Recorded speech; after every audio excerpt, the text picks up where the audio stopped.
नमस्कार और स्वागत है। आज हम एक ऐसी दुनिया की गहराई में उतर रहे हैं जो हजारों साल पुरानी है, पर कई मायनों में आज भी हमें चौंका देती है। बिल्कुल, सिंधु घाटी सभ्यता। हाँ, सिंधु घाटी सभ्यता दुनिया की सबसे पुरानी और शायद सबसे व्यवस्थित शहरी संस्कृतियों में से एक। सही कहा। हमारे पास जो जानकारी है, कुछ लेख हैं, कुछ शोध हैं, उन्हीं के आधार पर हम आज इस खोई हुई दुनिया के कुछ राज खोलने की कोशिश करेंगे। और ये समझने की कोशिश करेंगे कि ये सभ्यता अपने समय में इतनी आगे कैसे थी और आज भी हमें इतना क्यों खींचती है। बिल्कुल, तो चलिए शुरू करते हैं। इसका समय क्या था, मतलब कब की बात है ये? हाँ, तो हम बात कर रहे हैं मोटे तौर पर 2500 ईसा पूर्व से 1750 ईसा पूर्व के बीच का समय। अच्छा, यानी जब मिस्र में पिरामिड बन रहे थे। हाँ बिल्कुल, और मेसोपोटामिया भी अपने उरूज पर था। लेकिन कमाल की बात यह है कि सिंधु सभ्यता का फैलाव, मतलब एरिया, इन दोनों से कहीं ज्यादा बड़ा था। कितना? आज का पूरा पाकिस्तान, भारत का उत्तर पश्चिमी हिस्सा, अफगानिस्तान के भी कुछ इलाके, कुल मिलाकर कोई आप कह सकते हैं 15 लाख वर्ग किलोमीटर। अरे बाप रे, बहुत बड़ा इलाका है ये तो। हाँ, और ये पूरी सभ्यता सिंधु नदी और उसकी जो सहायक नदियां हैं, रावी, सतलज, झेलम, चिनाब, और एक नदी जो अब नहीं है, घग्गर, हकरा, उसके आसपास ही बसी थी। और इस इतने बड़े इलाके में शहर भी तो कमाल के थे। हड़प्पा, मोहनजोदड़ो, ये नाम तो सुने हैं। हाँ, ये सबसे मशहूर हैं, लेकिन इनके अलावा चन्हूदड़ो, लोथल, कालीबंगा, राखीगढ़ी, धौलावीरा, ये भी बहुत महत्वपूर्ण शहर थे। और सोचिए, करीब 100 साल पहले तक, मतलब 1920 के दशक तक, हमें इनके बारे में पता ही नहीं था। सही बात है। जब दयाराम साहनी ने 1921 में हड़प्पा की और आर.डी. बैनर्जी ने 1922 में मोहनजोदड़ो की खुदाई शुरू की, तो जैसे एक पूरी की पूरी विकसित सभ्यता मिट्टी के नीचे से निकल आई। भारतीय इतिहास तो जैसे हजारों साल पीछे चला गया। बिल्कुल। और जो चीज सबसे पहले हैरान करती है वो है इन शहरों का ढांचा, उनकी बनावट। हाँ, मतलब ऐसा लगता है जैसे किसी ने बाकायदा प्लानिंग करके बसाया हो। स्रोत यही बताते हैं ना कि नगर योजना इनकी सबसे बड़ी पहचान थी। एग्जैक्टली। शहर अक्सर 2 हिस्सों में बटे होते थे। एक हिस्सा थोड़ा ऊंचाई पर, जिसे गढ़ या दुर्ग कहते हैं, और दूसरा निचला हिस्सा, जहां शायद आम लोग रहते हों। और सड़कें? वो टेढ़ी मेढ़ी नहीं थी। नहीं, कमाल की बात यही है, सड़कें एकदम सीधी और एक दूसरे को समकोण पर काटती थी, जिसे हम आज ग्रिड पैटर्न कहते हैं। अच्छा, जैसे चेस बोर्ड होता है, कुछ वैसा। कुछ वैसे ही समझ लीजिए। और घर घर पक्की ईंटों से बने होते थे। और दिलचस्प बात यह है कि ईंटों का साइज, उनका अनुपात, वो पूरी सभ्यता में लगभग एक जैसा मिलता है। सच में? इसका मतलब क्या हुआ? कोई सेंट्रल अथॉरिटी थी जो ये सब कंट्रोल करती थी, या बस एक कल्चरल यूनिफॉर्मिटी थी? ये बड़ा सवाल है। ये किसी न किसी तरह के केंद्रीय नियंत्रण या कम से कम एक व्यापक सांस्कृतिक समझदारी की तरफ तो इशारा करता ही है। और ये मानकीकरण सिर्फ ईंटों में था या और भी चीजों में? नहीं, वजन और माप के जो बार्ट मिले हैं, उनमें भी गजब का मानकीकरण है। ये दिखाता है कि व्यापार और शायद प्रशासन में भी एक व्यवस्था थी। खैर, नगर योजना पर लौटें तो सड़कों के किनारे घर बने होते थे। ज्यादातर घरों में अपना आंगन होता था, रसोई होती थी और स्नानघर भी होता था। और यहीं पे वो चीज आती है जो मुझे सबसे ज्यादा हैरत में डालती है, उनकी पानी निकासी की व्यवस्था। Drainage system. हाँ, वो तो अद्भुत है। हमारे स्रोत भी इस पर बहुत जोर देते हैं। सोचिए, लगभग हर घर से गंदे पानी को निकालने के लिए नालियां थीं। और वो खुली नालियां नहीं थी? नहीं, ज्यादातर ढकी हुई होती थी। ये छोटी नालियां सड़क के किनारे बनी मुख्य बड़ी नालियों से जुड़ जाती थीं। अच्छा। और इन मुख्य नालियों में थोड़ी थोड़ी दूरी पर सफाई के लिए मैनहोल या सोख्ता गड्ढे भी होते थे। कमाल है, मतलब आज से 4,500 साल पहले पब्लिक सैनिटेशन और हेल्थ पर इतना फोकस। बिल्कुल, ये उस जमाने के हिसाब से तो इंजीनियरिंग का चमत्कार ही कहा जाएगा। मिस्र या मेसोपोटामिया में भी आपको हर शहर में इतने व्यवस्थित ढंग से ये चीज नहीं मिलती। सही बात है।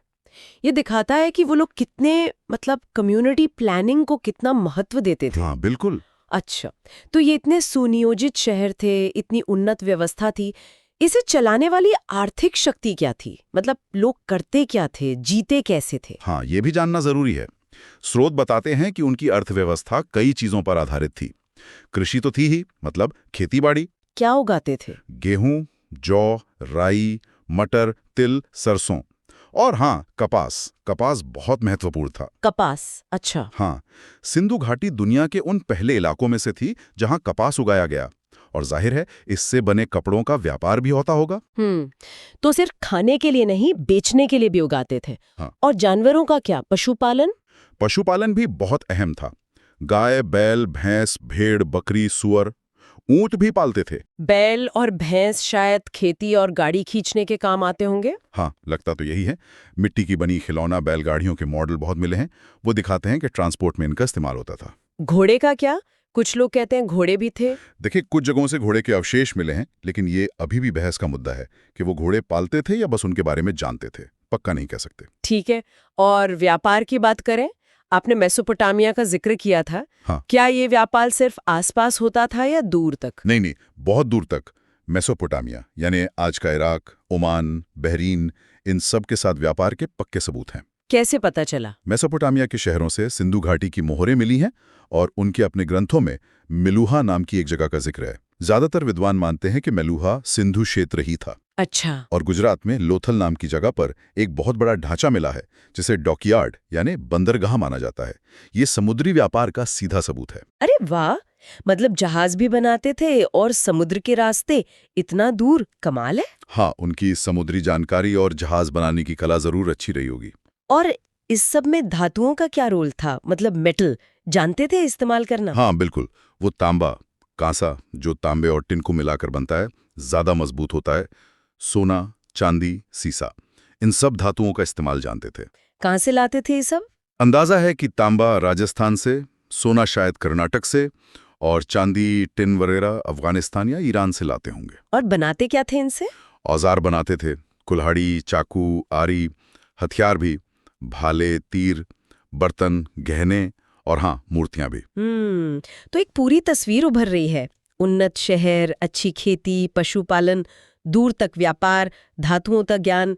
वाकई एक समृद्ध और जटिल समाज रहा होगा। निश्चित रूप से। अच्छा, उनके सामाजिक जीवन के बारे में क्या पता चलता है? धर्म, मान्यताएं, ये सब कैसे जानते हम? देखिए, यहाँ पर हमें थोड़ा अंदाजे से काम लेना पड़ता है, क्योंकि जैसा हम बाद में बात करेंगे, उनकी लिपि हम पढ़ नहीं पाए। हाँ, ये तो है। लेकिन जो चीजें खुदाई में मिली हैं, उनसे कुछ इशारे मिलते हैं। जैसे मिट्टी की बनी हुई औरतों की मूर्तियां बहुत ज्यादा मिली हैं। हाँ, लगभग हर जगह से मिली हैं ये तो ऐसा लगता है कि मातृ देवी या मतलब उर्वरता की देवी, उनकी पूजा बहुत होती होगी, शक्ति की देवी। और प्रकृति की पूजा, पेड़, जानवर। हाँ, उसके भी संकेत हैं। कुछ मोहरों पर पीपल के पेड़ बने। पीपल आज भी पवित्र माना जाता है। सही बात है। जानवरों में एक सींग वाला बैल, यूनिकॉर्न जैसा, वो मोहरों पर सबसे ज्यादा दिखता है। कुबड़ वाला बैल भी महत्वपूर्ण लगता है। और मोहनजोदड़ो से एक बड़ी मशहूर मोहर मिली है। हाँ, जिस पर वो योगी जैसे बैठे हैं, जानवरों से घिरे हुए। बिल्कुल वही। कुछ लोग उसे शिव का पुराना रूप पशुपति मानते हैं। हालांकि ये पक्का नहीं है, ये भी एक व्याख्या ही है। और वो जो मोहनजोदाड़ो में बड़ा सा तालाब जैसा मिला है, विशाल स्नानागार, उसका क्या मतलब हो सकता है? हाँ, ग्रेट बात। वो तो एक गजब की चीज है। एक बड़ा सा पक्का तालाब, दोनों तरफ सीढ़ियां, पास में छोटे छोटे कमरे। हाँ। ऐसा माना जाता है कि शायद उसका इस्तेमाल किसी खास धार्मिक मौके पर, सामूहिक स्नान या किसी रस्म के लिए होता होगा। पानी और सफाई का महत्व तो दिखाता ही है। और कालीबंगा, लोथल से वो अग्निकुंड जैसी चीजें भी मिली है ना? हाँ, अग्नि वेदिकाएं मिली हैं। तो शायद अग्नि की पूजा भी होती थी। एक बात और, मिस्र में बड़े बड़े पिरामिड हैं, मेसोपोटामिया में विशाल मंदिर जिन्हें जिगुरात कहते हैं, यहाँ सिंधु घाटी में ऐसी कोई बहुत भव्य स्मारकीय इमारत क्यों नहीं मिलती? बहुत अच्छा सवाल है, और ये शायद उनके समाज के बारे में कुछ बताता है। क्या? बड़े महल या मंदिर न मिलने का मतलब शायद ये है कि यहाँ राजा या पुरोहित वर्ग का वैसा दबदबा नहीं था जैसा मिस्र या मेसोपोटामिया में था।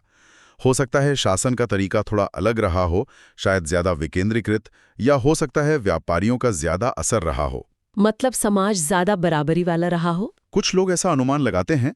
हालांकि वो जो गढ़ और निचले शहर का फर्क है, वो थोड़े सामाजिक भेद की तरफ तो इशारा करता ही है। और औरतों की इतनी मूर्तियां मिलने से क्या उनकी स्थिति अच्छी मानी जा सकती है? कुछ विद्वान मानते हैं कि शायद समाज में औरतों का स्थान सम्मानजनक था, पर फिर वही बात, बिना लिपि पढ़े ये सब अंदाजे ही हैं, पुख्ता तौर पर कहना मुश्किल है। तो समाज कैसा था ये पहेली है, लेकिन उनकी कला, उनका हुनर, उसके तो पक्के सबूत हैं। कारीगर तो कमाल के थे वो लोग। इसमें तो कोई शक ही नहीं है। उनकी मोहरें ही देख लीजिए, सील्स, ज्यादातर सेल खड़ी पत्थर की बनी होती थीं। छोटी छोटी होती है, पर उन पर जो कारीगरी है हाँ, उन पर जानवर बने होते हैं। हाँ, एक सींग वाला बैल, हाथी, बाघ, गैंडा, पेड़ पौधे, कुछ शायद धार्मिक सीन भी हैं। बहुत बारीक काम है। और हर मोहर पर कुछ लिखा भी होता है, वो लिपि। हाँ, वही रहस्यमयी लिपि। ये मोहरें शायद पहचान के लिए या व्यापार में सामान पर ठप्पा लगाने के काम आती होंगी। मोहरों के अलावा मूर्तियां भी तो मिली हैं। हाँ, मूर्तियां भी शानदार हैं। पत्थर की मूर्तियों में वो प्रीस्ट किंग वाली मूर्ति याद है, मोहनजोदाड़ो से मिली थी। हाँ, जिसके कंधे पर शॉल है, जिस पर डिजाइन बना है। वही, भले ही वो टूटी हुई है, पर चेहरे के भाव और वो शॉल पर तिप्तिया डिजाइन गजब है। और वो कांसे की नाचती हुई लड़की, डांसिंग गर्ल। अरे हाँ, वो तो मास्टरपीस है। मोहनजोदाड़ो से ही मिली है। कांसे की बनी छोटी सी मूर्ति है, शायद लॉस्ट वैक्स तकनीक से बनाई गई है। और उसका पोज कितना कॉन्फिडेंट लगता है। बिल्कुल, वो उस समय की मेटल कास्टिंग टेक्नोलॉजी का बेहतरीन नमूना है। और रोज की चीजें, मिट्टी के बर्तन, खिलौने। वो भी बहुत दिलचस्प हैं। मिट्टी के बर्तन ज्यादातर चाक पर बनते थे, अच्छे पके हुए। कुछ तो सादे हैं, पर कुछ पर काले रंग से बड़े सुंदर डिजाइन बने हैं। ज्यामितीय पैटर्न, पेड़ पौधे, जानवर, पक्षी। और खिलौने। हाँ, बच्चों के लिए मिट्टी के खिलौने भी खूब बनाते थे। जानवरों की शक्लें, सीटियां, छोटी छोटी गाड़ियां, पजल वाले खिलौने भी मिले हैं। ये सब दिखाता है कि उनका जीवन कैसा था। उन्हें सुंदरता की परख थी, बच्चों से लगाव था। और वो मन के बीज, उनका भी काम होता था। हाँ, मन के बनाने का उद्योग तो बहुत ही विकसित था। कार्नीलियन, जैस्पर, अगेट जैसे कीमती पत्थरों के मन के बनाते थे। सोने, चांदी, तांबे के भी मन के बनते थे। क्या बात है, मतलब कला और कारीगरी तो हर तरफ थी। लेकिन इन सब बातों के बीच एक चीज है जो हमें बार बार रोकती है, हमें उनकी दुनिया पूरी तरह समझने नहीं देती। वो है उनकी लिपि। हाँ, ये सिंधु सभ्यता को समझने में सबसे बड़ी चुनौती है, सबसे बड़ा रहस्य। हजारों चीजों पर ये लिपि खुद ही मिली है, मोहरों पर, तांबे की पट्टियों पर, मिट्टी के बर्तनों पर। हाँ, और इसमें कोई 400 से 600 अलग-अलग निशान या चिन्ह हैं। देखने में लगता है जैसे चित्र बने हों, पर शायद ये पूरी तरह चित्रात्मक नहीं है। हो सकता है इसमें आवाज वाले चिन्ह भी हों। और लिखते कैसे थे? दाएं से बाएं? हाँ, ज्यादातर लगता है कि दाएं से बाएं लिखते थे। लेकिन इतनी कोशिशों के बाद भी आज तक कोई इसे पढ़ क्यों नहीं पाया? क्या कोई रोसेट्टा स्टोन जैसी चीज नहीं मिली, मतलब जिसमें एक ही बात 2-3 भाषाओं में लिखी हो? नहीं, दुर्भाग्य से ऐसा कुछ नहीं मिला। और कोई बहुत लंबा लेख भी नहीं मिला है। ज्यादातर लिखावटें बहुत छोटी हैं, औसतन बस 5-6 निशान एक साथ। अच्छा। और हमें ये भी पक्का नहीं पता कि ये कौन सी भाषा थी। क्या ये द्रविड़ परिवार की कोई पुरानी भाषा थी, या इंडो आर्यन, या कोई और ही भाषा थी जो अब पूरी तरह खत्म हो गई है। तो जब तक कोई चाबी नहीं मिलती, कोई बड़ा लेख या 2 भाषाओं वाला लेख, तब तक ये एक पहेली रहेगी। हाँ बिल्कुल, तब तक ये एक अनसुलझी पहेली है। अभी तो हम सिर्फ चीजों को देखकर अंदाजा लगा रहे हैं। लिपि हमें उनके विचार, उनकी दुनिया, उनके शब्दों में बताती है। ये वाकई एक बहुत बड़ी कमी है। और एक और बड़ा सवाल, इस महान सभ्यता का अंत लगभग 1750 ईसा पूर्व के आसपास, ये शहर, ये फलते फूलते शहर वीरान क्यों होने लगे? इतनी विकसित सभ्यता खत्म कैसे हो गई? ये भी एक उलझा हुआ सवाल है, और इसका कोई एक जवाब नहीं है। स्रोत कई कारण बताते हैं, और शायद कई कारण मिलकर जिम्मेदार रहे होंगे। ये कोई एक दिन में नहीं हुआ होगा, एक लंबी प्रक्रिया रही होगी। क्या कारण हो सकते हैं? एक बड़ा सिद्धांत है जलवायु परिवर्तन का, क्लाइमेट चेंज। अच्छा, उस समय भी? हाँ, माना जाता है कि उस दौरान मानसून शायद कमजोर पड़ गया होगा, बारिश कम हुई होगी, खेती पर बुरा असर पड़ा होगा। और नदियां? हाँ, नदियां, खासकर वो घग्गर हक्करा नदी जिसे कुछ लोग पुरानी सरस्वती नदी मानते हैं, वो शायद सूखने लगी या उसने अपना रास्ता बदल लिया।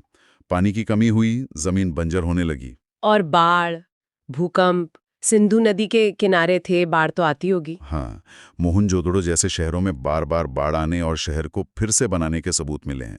बड़े भूकंप भी इस इलाके में आते रहे हैं, उनसे भी नुकसान हुआ होगा। और क्या वजह हो सकती है? हो सकता है उन्होंने अपने संसाधनों का जरूरत से ज्यादा इस्तेमाल कर लिया हो, आबादी बढ़ गई हो, व्यापार के रास्तों में कोई रुकावट आई हो या बदलाव आया हो। ये सब भी कारण हो सकते हैं। एक थियोरी वो आर्यों के हमले वाली भी तो थी, पुराने कुछ स्रोतों में इसका जिक्र आता है। हाँ, वो थ्योरी थी, लेकिन अब ज्यादातर विद्वान उसे नहीं मानते। कम से कम उस तरह से नहीं जैसे पहले माना जाता था। मतलब कोई बड़े पैमाने पे हमला हुआ हो, शहरों को जला दिया गया हो, नरसंहार हुआ हो, इसके पुरातात्विक सबूत नहीं मिलते। तो फिर? हाँ, ये हो सकता है कि बाहर से उत्तर पश्चिम से नए लोग आए हों और वो धीरे धीरे यहाँ की आबादी के साथ घुल मिल गए हों या उन पर हावी हो गए हों और इससे संस्कृति में बदलाव आया हो। लेकिन ये कहना कि एक हमले ने सभ्यता खत्म कर दी, ये अब सही नहीं लगता। तो ज्यादा संभावना यही है कि पर्यावरण बदला, नदियां सूखी या रास्ता बदला, और शायद अंदरूनी सामाजिक आर्थिक वजह भी थीं। इन सब ने मिलके सभ्यता को धीरे धीरे खत्म कर दिया। हाँ, ज्यादातर एक्सपर्ट यही मानते हैं। पतन अचानक नहीं बल्कि धीरे धीरे हुआ और अलग अलग इलाकों में शायद अलग अलग कारण ज्यादा हावी रहे। शहरी जीवन धीरे धीरे खत्म होता गया और लोग शायद पूर्व और दक्षिण की तरफ छोटी ग्रामीण बस्तियों में जाके बस गए और उसकी जगह एक ज्यादा ग्रामीण संस्कृति ने ले ली, जिसके कुछ अंश बाद की भारतीय संस्कृतियों में भी मिलते हैं। तो इस पूरी बातचीत को अगर समेटें तो सिंधु घाटी सभ्यता का महत्व क्या है? क्या दिया इसने हमें? इसका महत्व बहुत गहरा है। जैसा स्रोत बताते हैं, ये भारतीय उपमहाद्वीप में शहरीकरण, मतलब शहरों के बसने और एक संगठित समाज बनाने का पहला महान उदाहरण था। हाँ। इसने नगर नियोजन, साफ सफाई, पानी का मैनेजमेंट, इसके ऐसे स्टैंडर्ड सेट किए जो आज हजारों साल बाद भी हमें सोचने पर मजबूर करते हैं। सही बात है। इसने दिखाया कि कैसे व्यापार, कारीगरी और मानकीकरण के जरिए इतने बड़े इलाके को सांस्कृतिक रूप से जोड़ा जा सकता है। और इसकी विरासत सिर्फ खंडरों में नहीं है, शायद बाद के भारतीय कल्चर में, धर्म में, समाज में इसके कुछ तत्व आज भी जिंदा हैं, जैसे पीपल की पूजा। हाँ, बैल का महत्व, योग और ध्यान की परंपराएं। हो सकता है ये सब उसी पुरानी जड़ से जुड़े हों। बिल्कुल। ये सभ्यता भारतीय इतिहास की नींव का एक बहुत जरूरी पत्थर है। भले ही हम इसकी लिपि नहीं पढ़ पाएं, इसके पतन के कारण पूरी तरह साफ ना हो, लेकिन इसकी जो उपलब्धियां हैं वो मानव सभ्यता के इतिहास में हमेशा याद रखी जाएंगी। इसने दुनिया को शहरी संस्कृति का एक अनोखा और प्रभावशाली मॉडल दिया। और आखिर में श्रोताओं के लिए एक सवाल छोड़ जाते हैं। हमने बात की कि सिंधु लिपि एक रहस्य है। जरा सोचिए, अगर कल कोई ऐसी चाबी मिल जाए, कोई रोसेटा स्टोन जैसा सुराग, और हम इस लिपि को पढ़ लें, तब क्या होगा? हम उन लोगों के किन विचारों को जान पाएंगे जो आज मिट्टी की खुदाई से हमें नहीं पता चलते। उनके समाज के अंदरूनी बातें, उनकी कविताएं, उनके झगड़े, उनके डर, उनके सपने, क्या वो सब हमारे सामने आ पाएंगे?